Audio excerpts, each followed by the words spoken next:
Денеска ќе напоменаме многу поедноставно него ли предходно, информациите ни се дадени вака, дури кога не ги сакаме ни се сервираат. Доволно е да искуцате како да станам или што значи одговорности за одредена професија и да ви даде еден тон видеа, блогови, постови и така натаму. Повеќето институции од неформален карактер, како што и нашата, имаат кариерен центар или во најмала рака луѓето вработени кои што ги нудат тие програми, знаат и може да ги советуваат. Оние кадри кои што ние ги едуцираме во нашата институција, пред да ги запишеме, ние со нив разговараме, им помагаме да одлучат за тоа дали се навистина за преквалификација и дали навистина овие современи, да ги кажам, или актуелни професии од типот на програмирање, дизајн, дали навистина им одговара на нивниот профил на личност. Значи, денеска постојат неформални институции кои што навистина се во развој и кои што нудат различни програми, интернетот, достапноста на тие информации и сите настани кои што постојат, таа дружба, тој нетворкинг кој што можеме да го направиме.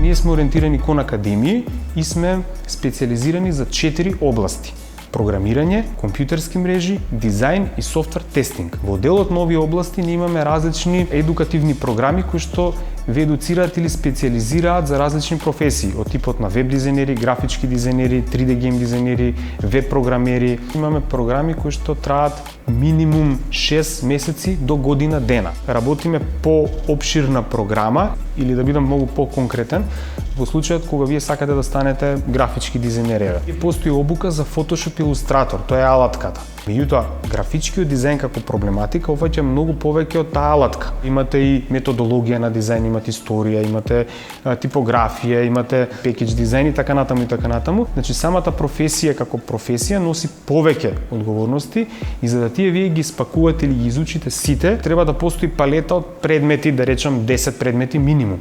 Така да на тој начин всушност се академиите, ова сакам да го кажам затоа што на многу се уште ми е нели прашалник каква е таа едукација или академија, а не е курс. Јас би ги навратил на нивното детство. Како они се однесувале додека играле одредена игра. Значи може тоа и денеска, кога седнат со нивните пријатели да играат некоја борд гейм игра, нека анализираат како се однесуваат сите и како се однесуваат они самите. Дали се попустливи, дали играат играта ради тоа што им е само забавна или реално сакаат да постигнат резултат, дали пробуваат да направат стратегија да доминираат во таа игра или пак се само наблюдувачи и колку често пати они биле победници во тие игри.